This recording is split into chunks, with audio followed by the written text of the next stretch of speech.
जय राधा माधवा कुंज बिहारी गोपी जन वल्लभा गिरिवरधारी। जय राधा माधवा कुंज बिहारी गोपी जन वल्लभा गिरिवरधारी। यशोदानंदना व्रज जन रंजना यमुना तीरावनचारी। यशोदानंदना व्रज जन रंजना यमुना तीरावनचारी।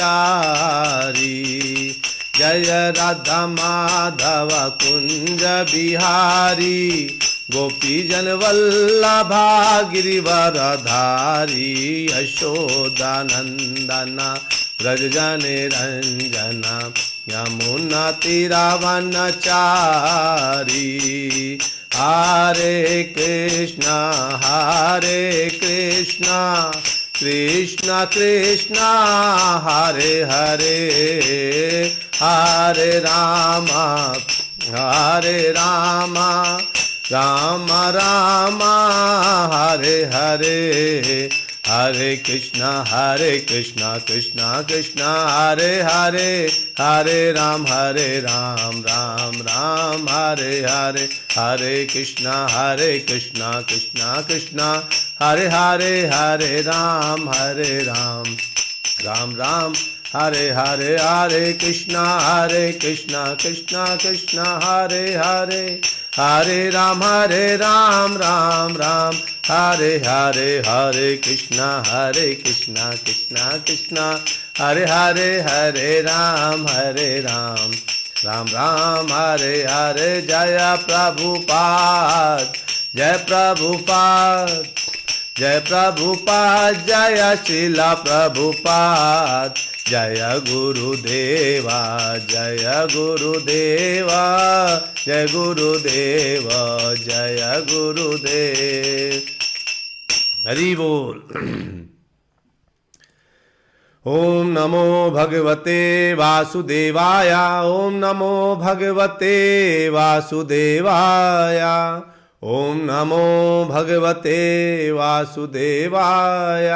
नारायणं नमस्कृत्य नरं चैव नरोत्तमं देवीं सरस्वती व्यासं ततो जयमुदीरयेत्। नष्टप्रायेषु अभद्रेषु नित्यं भागवत सेवया भगवती उत्तमा श्लोके भक्तिर्भवति नैष्टिकी। ओम अज्ञानतिमिरान्धस्य ज्ञानाञ्जनशलाकया चक्षुरुन्मीलितं येन तस्मै श्रीगुरुवे नमः। श्रीचैतन्यमनोभीष्टं स्थापितं येन भूतले स्वयं रूपः कदा मह्यं ददाति स्वपदान्तिकं। वन्देऽहं श्रीगुरु श्रीयुतापदकमलं श्रीगुरून् वैष्णवांश्च श्रीरूपं सागरजातं सहगण रघुनाथान्वितं तं सजीवं साद्वैतं सावधूतं परिजनसहितं कृष्ण चैतन्य देवं श्री राधा कृष्ण पादान सहगण ललिता श्री विशाखान्वितांश्च। हे कृष्ण करुणा सिंधु दीन बंधु जगतपते गोपेश गोपिका कांत राधा कांत नमोस्तुते। तप्त कांचन गौरांगी राधे वृंदावनेश्वरी वृषभानुसुते देवी प्रणमामि हरिप्रिये। वाञ्छाकल्पतरुभ्यश्च कृपा सिंधुभ्यैव च पतितानां पावनेभ्यो वैष्णवेभ्यो नमो नमः। जय श्री कृष्ण चैतन्य प्रभो नित्यानंदा श्री अद्वैता गदाधर शिवास आदि गौर भक्तवृंदा। हरे कृष्णा कृष्णा कृष्णा हरे हरे, हरे राम राम राम हरे हरे। हरे कृष्णा कृष्णा कृष्णा हरे हरे, हरे राम राम राम हरे हरे। हरे कृष्णा कृष्णा कृष्णा हरे हरे, हरे राम राम राम हरे हरे। हरे कृष्णा। आप सभी प्यारे प्यारे भक्तों को मेरा बहुत बहुत नमन और दंडवत प्रणाम। आप सब परम वैष्णव हैं जो समय से आकर भागवत कथा में उपस्थित होते हैं, और ये एक साधारण चीज़ नहीं है जो आप करते हैं, क्योंकि भागवत कथा हमारे लिए वो अमृत है, वो दवा है जो हमें नियमित रूप से मिलती रहनी चाहिए। और इस भागवत कथा को जब हम नियमित रूप से धारण करते हैं तो हमारे चेतो दर्पण मार्जन अवश्य हो जाता है और हम हृदय में हमारे जो भगवान परमात्मा रूप में विराजमान है वो हमें सदैव सदैव सदैव हमारे लिए प्रसन्न रहते हैं। और जब भगवान प्रसन्न रहते हैं तब क्या होता है, जब भगवान प्रसन्न रहेंगे तो हम इंसान प्रसन्न रहेंगे। अगर भगवान ही प्रसन्न नहीं रहेंगे तो हम लोग यार प्रसन्न कहाँ से रहेंगे, है ना। तो आज महत्वपूर्ण विषय क्या है कि आज हम भगवान के जन्म के विषय में जानेंगे और ये जानेंगे भगवान जन्म के विषय मतलब भगवान क्यों आते हैं और किन रूपों में आए हैं और उन सब रूपों को समझने का हम लोग प्रयास करेंगे। ठीक है, तो आज का जो पहला श्लोक है वो ये है, यानी एक ही श्लोक रहेगा आज के दिन, लेकिन उसके अंदर चर्चाएं बहुत अच्छी रहेंगी। तो उस चर्चा को हम लोग बहुत ध्यान से गंभीरतापूर्वक सुनेंगे। तो आज आप सबको बधाई है कि हम लोग 3.2.15 तक पहुंच गए हैं, तो उसको बड़े ध्यान से सुनते हैं और समझते हैं। ठीक है, स्वशांत रूपेष्वितरैः स्वरूपैर्भ्यर्द्यमानेष्वनुकम्पितात्मा परावरेशो महदंशयुक्तो हि जोऽपि जातो भगवान यथाग्निः। ठीक है, स्वशांत रूपेषु, अपने शांत भक्तों के प्रति, इतना ही अन्यों यानी अभक्तों, स्वरूप ही अपने गुणों के अनुसार, अभ्यर्द्यमानेषु सताए जाकर, है ना, अभ्यर्द्यमानेषु यानी स्वशांत रूपेष्वितरैः स्वरूपैर् अभ्यर्द्यमानेष्व कुंपितात्मा, है ना। अब क्या है, अनुकंपितात्मा सर्व दयामय भगवान, पर अवर आध्यात्मिक तथा भौतिक, ईशा नियंत्रक, महत अंश युक्त, महत तत्व अंश के साथ ही निश्चय ही अजह अजन्मा अपि यद्यपि जाता उत्पन्न है भगवान भगवान यथा मानो अग्नि आग। देखिए इसमें उद्धव जी क्या बोल रहे हैं, बड़ा ही, अगर आप समझेंगे इसको बहुत आनंद आएगा। शिला प्रभुपाद जी ने एक एक शब्द को अलग अलग विच्छेद करके उसका मतलब दिया है, इसलिए हम एक एक शब्द का मतलब पढ़ते हैं। और इसमें क्या बोलते हैं, आध्यात्मिक तथा भौतिक सृष्टियों के सर्व दयालु नियंता भगवान अजन्मा है। भगवान क्या है, अजन्मा है, यानी वो जन्म नहीं लेते हैं। आप कहेंगे अजन्मा है और जन्म लिए भी हैं, किंतु जब उनके शांत भक्तों तथा भौतिक गुणों वाले व्यक्तियों के बीच संघर्ष होता है तो वे महत तत्व के साथ उसी तरह जन्म लेते हैं जिस तरह अग्नि उत्पन्न होती है, महत तत्व के साथ उसी तरह जन्म लेते हैं, है ना, जैसे अग्नि उत्पन्न होती है। देखिए इसका जो ये आप कहेंगे अग्नि उत्पन्न होती है, ये तो एक अलग सीन हो गया, महत्व के साथ जन्म लेते हैं ये अलग हो गया। अब आप इस दृष्टांत को समझिएगा, उद्धव जी अपने शब्दों में कितने स्ट्रांग है, इससे आपको पता चलेगा। तो जो है संघर्ष किसके किसके बीच हो रहा है, शांत भक्तों तथा भौतिक गुणों वाले व्यक्तियों के बीच में। अब क्या इसका कोई उदाहरण बता सकता है कि कोई भक्त शांत हो और किसी भौतिक गुण वाले व्यक्ति ने उसको परेशान किया हो, कोई उदाहरण दीजिए। आप सब लोग लिख सकते हैं उदाहरण इस यहां पर। हाँ चलिए, तो मैं आपको बताता हूं। देखिए क्या होता है, जब शांत भक्त क्या करता है कि एक तो भगवान के भक्तों की कोई भी लालसा नहीं होती, ये पहला उदाहरण है शांत भक्त का, उसकी कोई लालसा नहीं है। आप कहेंगे अच्छा तो क्या उसको मोक्ष भी नहीं चाहिए? नहीं नहीं, उसको मोक्ष भी नहीं चाहिए। तो क्या वो जो है कोई भगवान, यहाँ जो भौतिक दृष्टिकोण से जितनी उसको उन्नत का कारण लोग मानते हैं, एक अच्छी नौकरी, अच्छा बिजनेस, अच्छे नौकर चाकर, अच्छा घर, अच्छा बंगला, अच्छा गाड़ी, क्या वो भी उसको नहीं चाहिए? नहीं नहीं, उसको भी नहीं चाहिए। राधा माता जी के लिए फिलहाल वेस्ट बंगाल में हुआ है प्रभु जी, शांत भक्त और भक्तों के बीच में बहुत अच्छा उदाहरण दिया माता जी आपने। तो जो है विश्वामित्र ऋषि और Tadaka and her sons, very good sir ji, सभी लोग बहुत अच्छा उदाहरण दे रहे हैं। तो देखिए कहते हैं जो शांत भक्त होता है उसको ना कोई भी लालसा नहीं होती। अब लालसा किसी चीज की नहीं होती, लेकिन एक लालसा क्या होती है, क्या लालसा होती है, कोई एक लालसा कि किसी भी तरीके से हो भगवान मेरे प्राणनाथ बने रहे। चाहे क्या देखिए क्या लालसा नहीं होती, न धनम न जनम न सुंदरी कविताम वा जगदीश कामये मम जन्मनि जन्मनीश्वरे भवतार भक्तिर अहेतु की त्वयी। न धन चाहिए, न जन चाहिए, न कोई सुंदरी चाहिए, न कोई मेरे लिए अच्छी अच्छी कविताएं लिखे, अच्छी अच्छी बातें लिखे, मेरी तारीफ करे, वो चाहिए। तो क्या चाहिए तुम्हें? मम जन्मनि जन्मनीश्वरे, मैं जन्म जन्म में केवल आपका भक्त बने रहना चाहता हूं। ये की लालसा होती है, यानी भक्त बनने की लालसा होती है, दूसरा कोई लालसा नहीं होती। उसे कोई शोक नहीं होता, इसीलिए कोई शोक नहीं होता। शोक मतलब न सोचती न कांक्षति, न वो सोचता है न कामना करता है।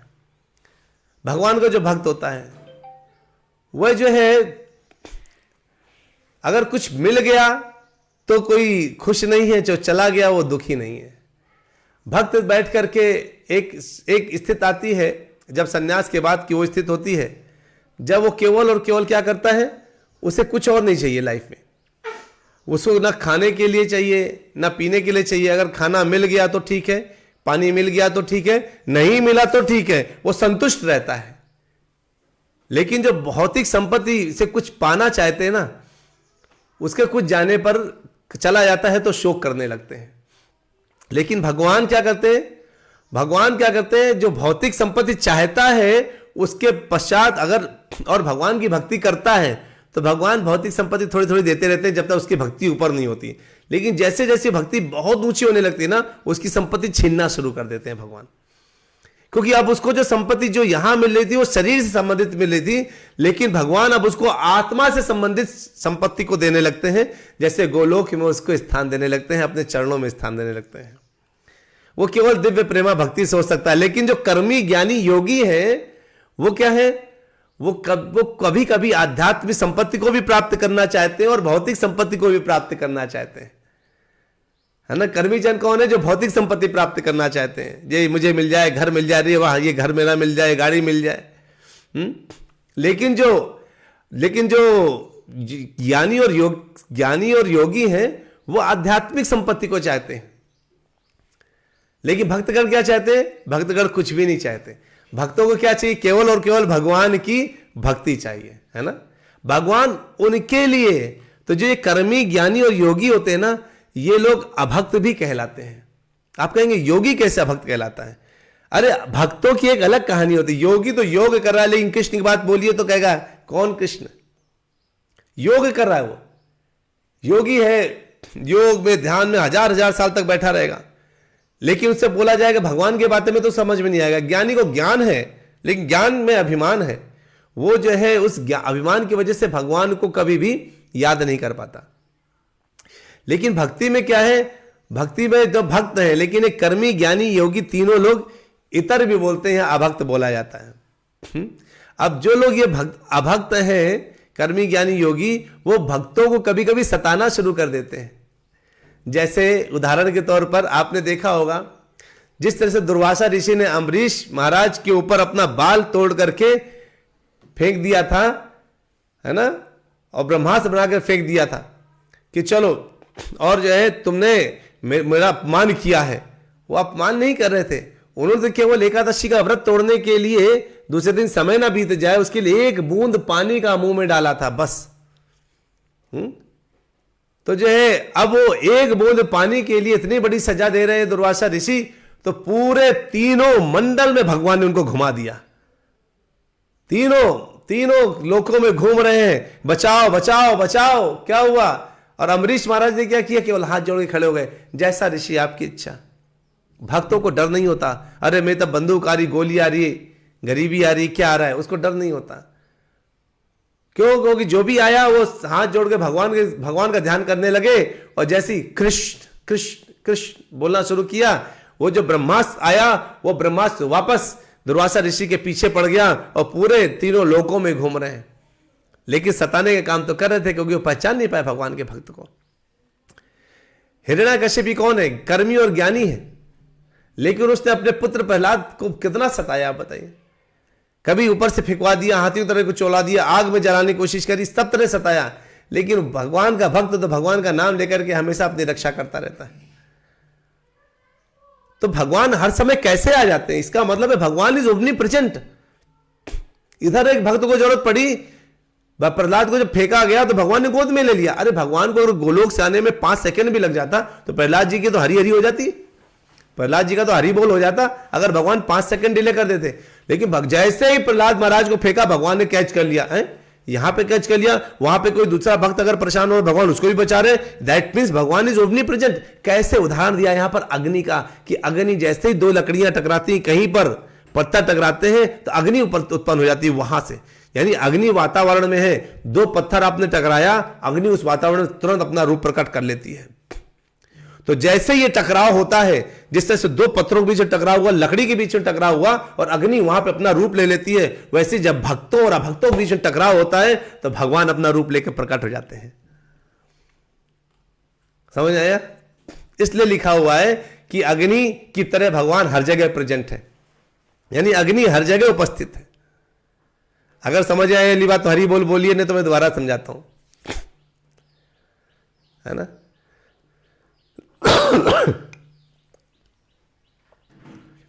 तो भगवान जो है जब प्रकट हुए तो कैसे प्रकट हुए, जैसे वे तब जब जो है वसुदेव के पुत्र में आए, के रूप में आए, तो कुछ लोगों ने पूर्ण पुरुषोत्तम भगवान कहा।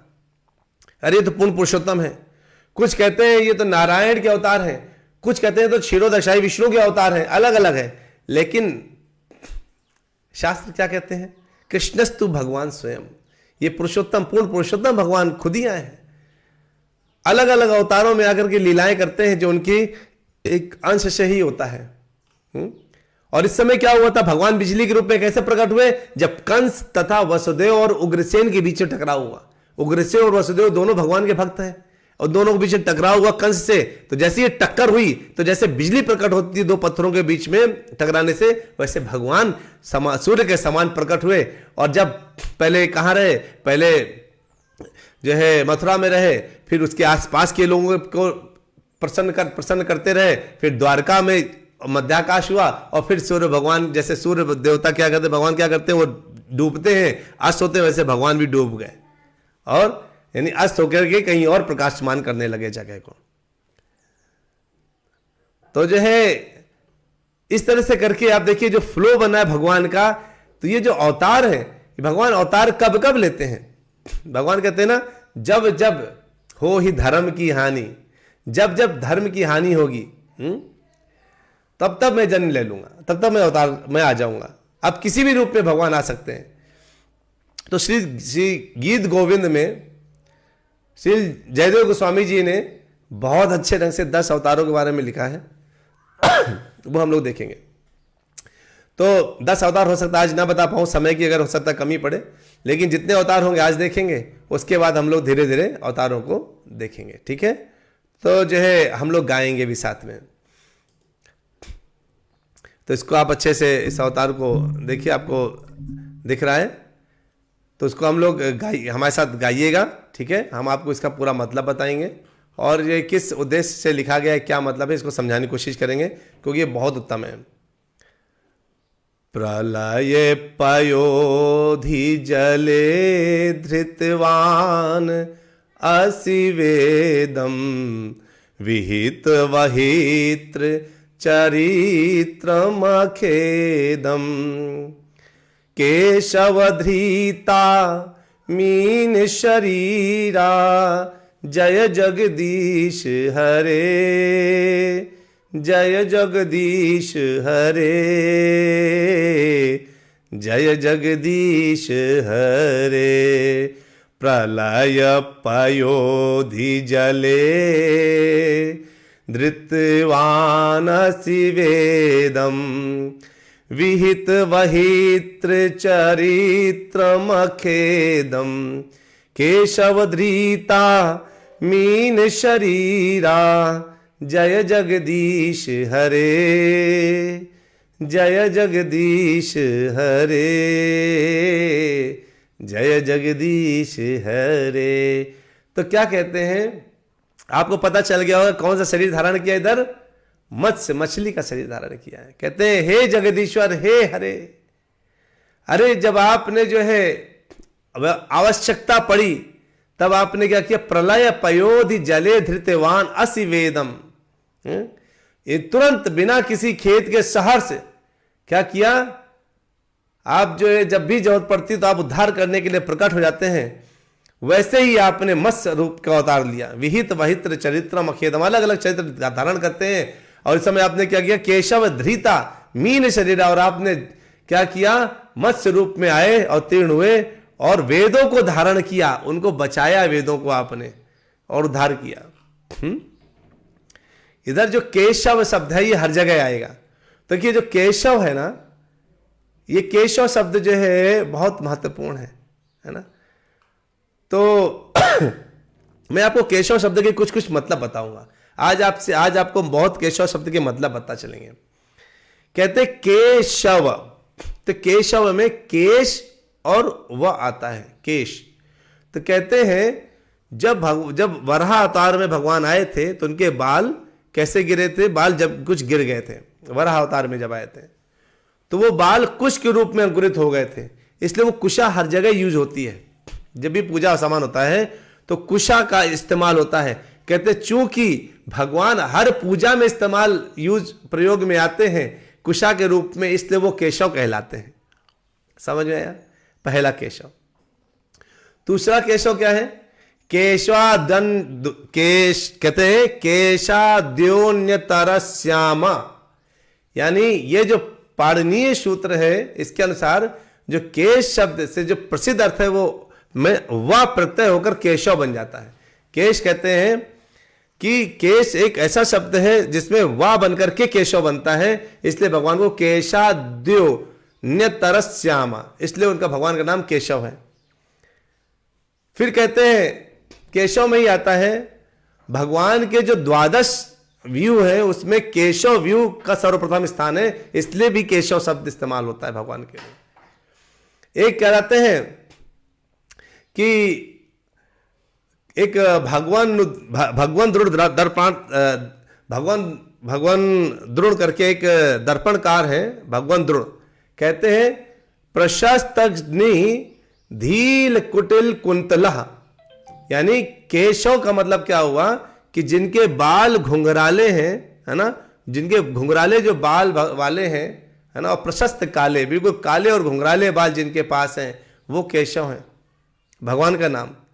देखिए केशव आपने बहुत बार सुना होगा, इसलिए मैं आज आपको केशव के अलग अलग शब्दों का मतलब बताता हूं। केशव को और बोलते हैं कि ब्रह्मा ईशश्च तावपि वयते प्रशस्तीति, यानी जिसने ब्रह्मा और महादेव दोनों के जो नियामक और शासक हैं वो है का मतलब ब्रह्मा और ईश मतलब महादेव, तो केशव यहां से बना। आप लोग समझ आ रहे हैं।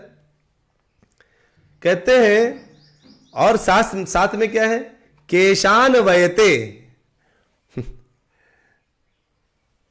जो भगवान गोपी के बाल को संवारते हैं उसलिए उनको केशान वयते, यानी उनको केशव बोला जाता है। आप सोचिए भगवान के कितने बढ़िया नाम है ना। और उन्होंने केशी नामक दैत्य का संहार किया था, इसलिए भी उनको केशव बोलते हैं। ये 7 तरीके हैं भगवान को नाम केशव होने के, इसलिए केशव। धृत मीन शरीरा, धृत मतलब धारण करने वाला, मीन शरीर मतलब धारण किया। केशव जो ये केशव है, धृत धारण किया, मीन शरीरा, है ना। धृत मीन शरीर मतलब कि जिसने धारण किया है किसके लिए, पापियों का विनाश करने के लिए, और परित्राणाय साधु नाम, साधुओं का परित्राण करने के लिए। वो क्या है, भगवान के असंख्य अवतार लेते हैं, लेकिन उनमें जो ये 10 अवतार जो बताने वाले हम आपको, वो प्रधान अवतारों में पहला अवतार उन्होंने कहते हैं मीन यानी लक्ष्मी, वो मतलब मछली का लिया। तो जो है उन्होंने इस अवतार में आकर के उन्होंने वेदों को जिसने अपहरण कर लिया था हयग्रीव, उसका वध किया, हयग्रीव का, और वेदों की रक्षा करी, वेदों को उद्धार किया, है ना। इसलिए मीन शरीर उनका विभत्स रस के अधिष्ठाता है, कहते हैं, यानी इसमें विभत्स रस आता है। आप जानते हैं वीर रस, अलग अलग रस होते हैं, तो ये अलग अलग रस इसमें आते हैं, इसलिए धृत मीन शरीर। तो थोड़ा सा कठिन पड़ सकता है आपको समझना, लेकिन अगर आपको समझ में आ गया तो आपको आनंद आएगा। कहते हैं धृत केशव धृत मीन शरीरा जय जगदीश। जगदीश का मतलब क्या है? जगत ईश। जगत क्या है? संपूर्ण जगत। और ईश मतलब ईश्वर, यानी जो संपूर्ण जगत के भगवान हैं वो जगदीश हैं। वो संपूर्ण सृष्टि का पालन करते हैं, उनका स्थित करते हैं, और जो है वो सभी के अंतर्यामी रूप होकर सबके हृदय में भी निवास करते हैं। और सोचिए, मतलब इसका मतलब है कि जो हर जगह है, तो किसके लिए हर जगह? बताइए बताइए, किसके लिए सब जगह है? हाँ, हमारे लिए भगवान हर जगह है। इसलिए भगवान का इसमें करुणा आती है। देखो तो भगवान की करुणा। प्रहलाद महाराज कहते हैं इस खंबे में है, भगवान खंबा तोड़ के निकल आते हैं। भगवान भक्तों के लिए, ध्रुव महाराज खड़े हो गए सांस रोक करके। ध्रुव महाराज के सांस रोकने से भगवान ने पूरे ब्रह्मांड की सांस रोक दी और जाके उनको दर्शन दिए। इसका मतलब है भगवान हर जगह उपस्थित है। ये भगवान का करुणा ही तो हो गया ना। हरे मतलब क्या होता है? केशव धृत मीन शरीर जय जगदीश हरे, यानी हमारा कष्ट को हरण करने वाले भगवान ही है। हरा, हरे, हरना, तो हर लिया उन्होंने। हरति भक्ता नाम क्लेशम, यानी भक्तों का जो क्लेश है वो हरने वाले हैं भगवान कृष्ण का सारे अवतार। इसलिए उनको हरे बोला जाता है। इसीलिए उनका अवतार होता है। किस लिए? भक्तों के कष्टों का परित्राणाय साधु नाम, उनको प्रसन्न करने के लिए, उनके कष्ट को हरण करने के लिए उसको हरे बोला जाता है। तो इस तरह से जो है भगवान के लिए हमारे हृदय में क्या आना चाहिए? जब हम इसको कभी बोले केशव धृता नरहरि रूपा या कुछ भी बोले, तो हमें पता होना चाहिए कि केशव का मतलब क्या है, धृत का मतलब क्या है ना। और जैसे केशव धृता मीन शरीर, तो मीन का मतलब क्या है? शरीर। जय जगत ईश हरे, इस सब का मतलब पता होना चाहिए। केवल गाने के साथ साथ अगर मतलब पता है ना, तो हम भावों के साथ गा सकते हैं। राधा माता जी कह रहे हमारे लिए, हाँ हमारे लिए भगवान हर जगह उपस्थित है।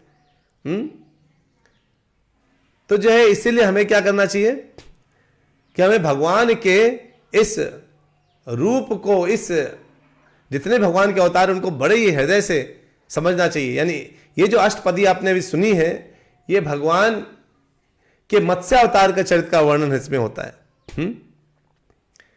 तो इसमें क्या हुआ था? मत्स्य अवतार में भगवान कृष्ण ने प्रलयकालीन महासागर के अगाध जल में वेदों को धारण पहले किया, और फिर अपने सींग से नौका को ग्रहण करके उसमें सारे जितने जो अगले जो अभी प्रलय काल हो गया था, यह अल्प प्रलय कहलाता है। दो प्रकार के प्रलय होते हैं, एक पूर्ण प्रलय, एक अल्प प्रलय। पूर्ण प्रलय कब होता है? जब ब्रह्मा जी के 100 वर्ष खत्म हो जाते हैं, तो ये पूर्ण प्रलय हो जाता है, सब खत्म हो जाता है। अल्प प्रलय कब होता है? जब सब कुछ खत्म नहीं होता, बस ब्रह्मा जी की रात्रि आती है, तो ये अल्प प्रलय चल रहा है। और उस अल्प प्रलय में एक तो या तो एक रात्रि आती है तो अल्प प्रलय होता है, या तो 2 मनवंतर के बीच में थोड़ी देर का अल्प प्रलय होता है। एक मनवंतर खत्म होता है तो दूसरा मनु शुरू होता है, तो एक मनु के खत्म होने के बाद और दूसरा मनु के शुरू होने के बाद ब्रह्मा जी के एक दिन में 14 मनवंतर होते हैं।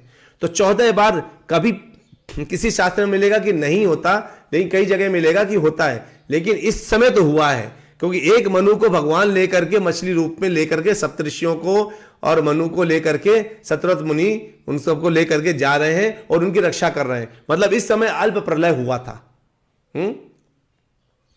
तो इसलिए बोलते हैं कि ऐसे भगवान जो प्रलय से बचाने के लिए अवतरित होते हैं, उनके लिए जो है क्या है, उनके लिए जय हो, उनकी जय हो, उनकी जय हो, है ना। समझ में आया कितना शानदार मतलब है इसका? बहुत अच्छा शानदार मतलब है। हमें इसको समझना चाहिए। अगला श्लोक देखते हैं भगवान के अवतार का। इसमें कोई कंफ्यूजन? तो हमने इसमें केशव को समझा, धृत मीन शरीर को समझा, और बहुत उत्तम तरीके से हमने समझा। इसको आप लोग और अच्छे राग से भी गा सकते हैं। अब अगला श्लोक आइए, कूर्म अवतार में, है ना, यानी जो है कच्छप अवतार में आते हैं। तो इसको जो है, इसको भी गाने का प्रयास करते हैं। क्षिति अति विपुल तरे तव तिष्ठिति पृष्ठे धरणि धरण कीड़ चक्र गरिष्ठे केशवधृता कच्छप रूपा जय जगदीश हरे जय जगदीश हरे जय जगदीश हरे। हे केशिनिसूदन, है ना, कहते हैं हे जगदीश हे हरे, यानी केशव धृता जय जगदीश। तो हे केशिनिसूदन, हे जगदीश, हे हरे, आपने क्या किया, कूर रूप को अंगीकार किया और अपने पीठ में धरणी धारण किण चक्र गरिष्ठे, यानी अपने पीठ में विशाल पृथ्वी को धारण किया। यहां पृथ्वी का मतलब क्या हुआ, ये पृथ्वी मतलब मंदराचल पर्वत है। तो ये पृथ्वी के अंदर सागर में नहीं हुआ था, यहां तो कोई समुद्र इतना बड़ा नहीं कि जो इतना बड़ा मंदराचल पर्वत को जो है धरती कर सके। धरती से भी भारी मंदराचल पर्वत को अपनी पीठ में धारण करके वहां पर जो है उनको धारण किया था। और जो है जब पीठ घूमा था घर घर घर, तो व्रण के जो है चक्र बन गए थे, उसमें चिन्ह बन गए थे पीठ में। जैसे क्या होता है ना, जब कोई चीज घिसती है तो कुछ चिन्ह बन जाता है, तो भगवान की पीठ में उसको वृण बोलते हैं, वृण, है ना। तो जो है कहते हैं वो चिन्ह जो है आपके पीठ में बन गया है और आपकी पीठ उससे गौरवान्वित हो रही है वृण के चिन्हों से। क्षिति अति विपुल तरे तब तिष्ठति, है ना। तो कहते हैं कि अगर इस अष्टपदी में क्या हुआ है, शायद मेरी आवाज नहीं आ रही है, एक बार जो है जैसे ही लाइट करंट जाता है पता नहीं क्या हो जाता है, वो अभी आने लगी होगी आपको मेरी आवाज शायद, है ना। ठीक है, कोई बात नहीं, अभी आपको आवाज आ रहा होगा। तो इसमें क्या है, इस अष्टपदी में क्या है, द्वितीय श्लोक जो है में जो अष्टपदी आया इसमें कच्छप अवतार का वर्णन हुआ है? तो उन्होंने अपनी पीठ में मंदराचल पर्वत धारण किया था। और जो है तो जो मंदराचल पर्वत जो धारण किया ना, तो ये क्या है, भगवान की पीठ में आया, इसलिए बोलते हैं कि ये भगवान की बिल्कुल इतनी बड़ी पीठ, इतना जो बड़ा पर्वत भगवान की पीठ में भगवान धारण किया। तो उनके जब धारण करने पृष्ठ में एक चिन्ह बन गया था, तो उसको वृण चिन्ह जाल कहा जाता है ना। तो वृण चिन्ह जाल वो बनते। तो अगर आपसे कोई पूछे वृण चिन्ह जाल क्या है, तो कई बार आप कछुए की पीठ पे देखते होंगे थोड़ा सा ऐसे चिन्ह बने होते हैं कुछ, उसको बोलते हैं वृण चिन्ह जाल। तो जो है इस तरह से भगवान के दूसरे अवतार के बारे में हमने जाना। तीसरा अवतार देखते हैं। आज हम लोग 4 अवतार देखेंगे, बाकी अवतार हम लोग कल देख लेंगे। तो आपको देखिए बगल में हमने हर जगह बगल में अवतारों के बगल में एक इमेज छोड़ दिए ताकि आपको समझ में आए। ठीक है, चलिए अब इसको गाते हैं थोड़ा सा। अगर आप लोग इसको गा के गाएंगे तो बड़ा आनंद आएगा। जैसे भी गा पाए, मैं भी बहुत अच्छा तो नहीं गा रहा, लेकिन जैसे ही आप लोग जैसे ही गा पाए, जिस तरीके से गा पाए वैसे गाइए। वसति दशन शिखरे धरणी तव लगना शशिनि कलंक कल इव निमग्ना केशवधृता सुकर रूपा जय जगदीश हरे जय जगदीश हरे जय जगदीश हरे। कहते हे जगदीश, हे केशव, हे हरे, हे वराह रूपधारी। जैसे चंद्रमा इतना खूबसूरत है, इतना खूबसूरत है, लेकिन कहते हैं उसमें कालिक है। देखो चंद्रमा दिखने में उसमें थोड़ा सा काला काला नजर आता है। चंद्रमा ने अपने शरीर में जैसे कलंक धारण कर रखा है, वैसे ही आपने अपने दांतों में पृथ्वी को धारण कर रखा है। क्या तुलनात्मक इसमें बात कही गई है ना। शशिन कलंक कल इव निमग्ना वसति दशन शिखरे धरणी तव लगना। जिस तरह से चंद्रमा ने कलंक धारण किया, वैसे ही आपने अपने दांतों में पृथ्वी को धारण करके रखा हुआ है। तो पता है ना कब धारण किया था पृथ्वी को भगवान ने? जब हिरण्याक्ष, जो हिरण्यकश्यप का भाई है, उसने पृथ्वी को अपनी लोकेशन से हटा करके सागर में फेंक दिया। आप कहेंगे कौन से सागर में? पृथ्वी, यानी जिस पृथ्वी में हम लोग रह रहे हैं ना, उस पृथ्वी को उठाया, यानी इस पूरे लोकों 14 लोकों में पृथ्वी को उठाया और उठा करके कहां फेंक दिया? सागर में। कौन से सागर में? गर्भ सागर में। गर्भोदशाई विष्णु जहां लेटे हैं, सो रहे हैं, वहां पर फेंक दिया उसको उठा करके धरती को। अब वो गर्भ सागर क्या है? जैसे पूरा ब्रह्मांड है ना, इस पूरे ब्रह्मांड में, एक पूरे ब्रह्मांड में आधे में गर्भ सागर है और आधे में पूरे तो लोक हैं, जिसमें गर्भ सागर में भगवान गर्भोदशाई विष्णु लेटे रहते हैं। उन्हीं के गर्भ से, उन्हीं के कमल से, नाभि से कमल खिला, उसमें ब्रह्मा जी उपस्थित हो गए और उनके नाल के अंदर ये सारे जो जितने मंडल, जितने भी ग्रह हैं ना, वो सब उनके नाल के अंदर हैं। यानी पृथ्वी लोक भी भगवान के, ब्रह्मा जी की नाल के अंदर ही है। जो भगवान से जो नाल निकली और कमल खिला, और वो जो कमल खिल करके उसमें ब्रह्मा जी आए, तो उस नाल के अंदर सब सारे लोक निवास करते हैं, और उससे पृथ्वी को उठाकर गर्भसागर में फेंक दिया हिरण्याक्ष ने।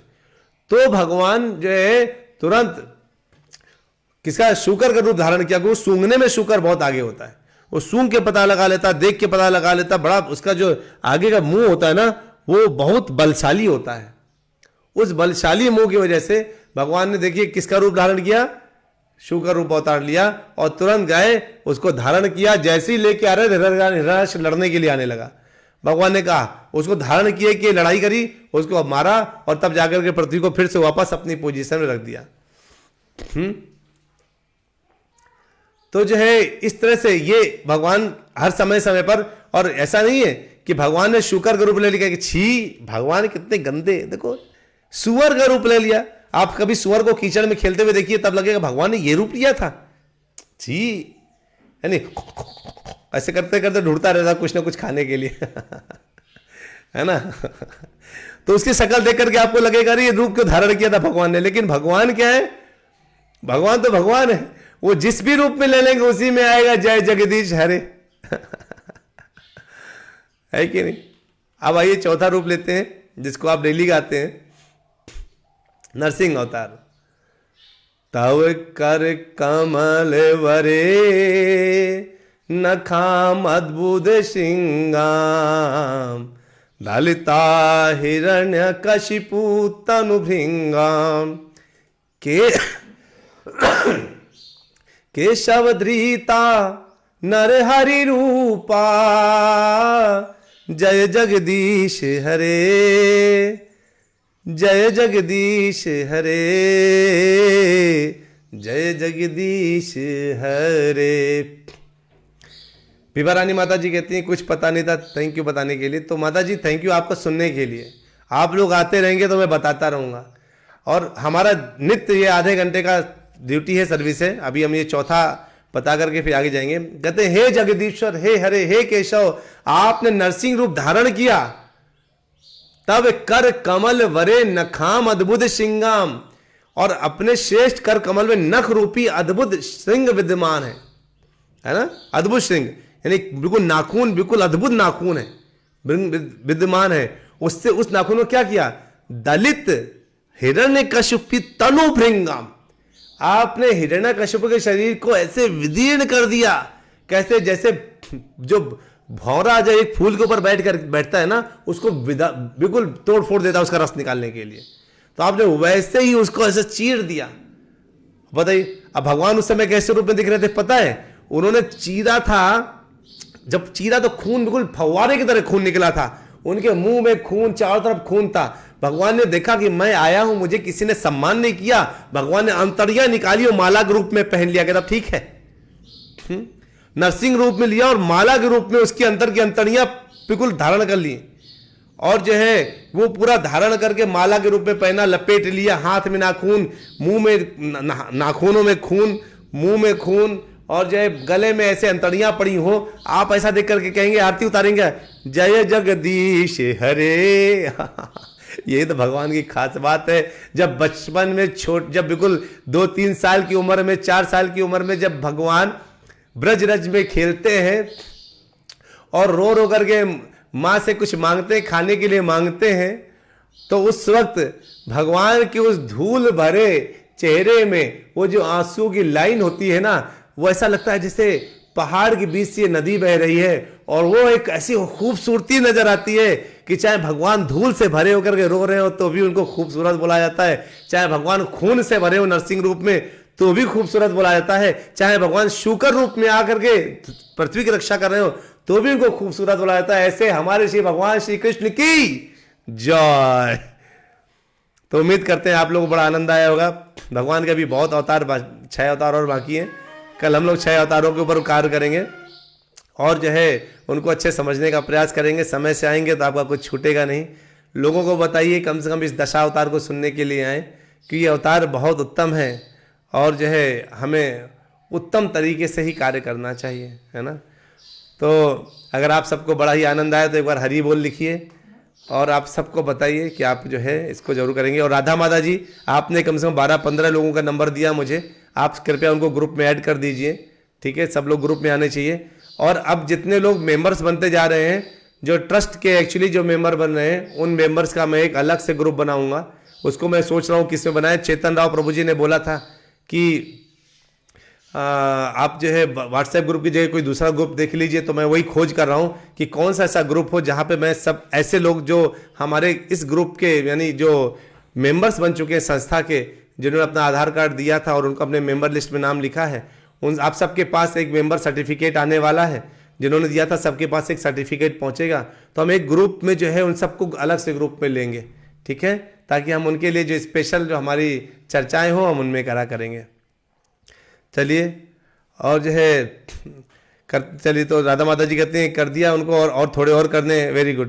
तो चेतना प्रभु जी करें गूगल ग्रुप, ठीक है प्रभु जी, मैं गूगल ग्रुप बनाऊंगा। गूगल ग्रुप ज़्यादा अच्छा होगा, सभी लोग गूगल ग्रुप में रहते हैं।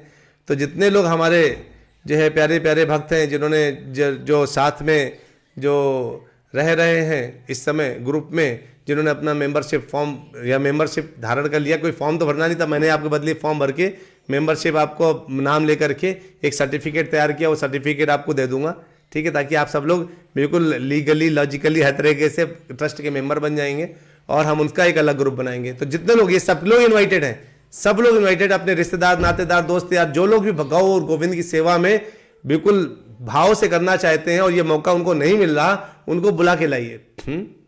वांछा कल्पतरुभ्यश्च कृपा सिंधुभ्यैव च पतितानां पावनेभ्यो वैष्णवेभ्यो नमो नमः। हरे कृष्णा कृष्णा कृष्णा हरे हरे, हरे रामा राम राम हरे हरे। हरि बोल, हरे कृष्णा। मिलते हैं छोटे से ब्रेक के बाद। कल फिर से भगवान के दशावतार के जो बचे हुए अवतार हैं, समय से आइएगा। आप 9:30 पे तैयार हो जाया करिए, मैं भले 5 मिनट लेट कर दूं, क्योंकि मुझे सेट करते करते करते हर रोज लेट हो जाता है। लेकिन मैं कोशिश करूंगा मैं भी समय से आऊं ताकि समय से खत्म करूं। हरे कृष्णा, हरि बोल।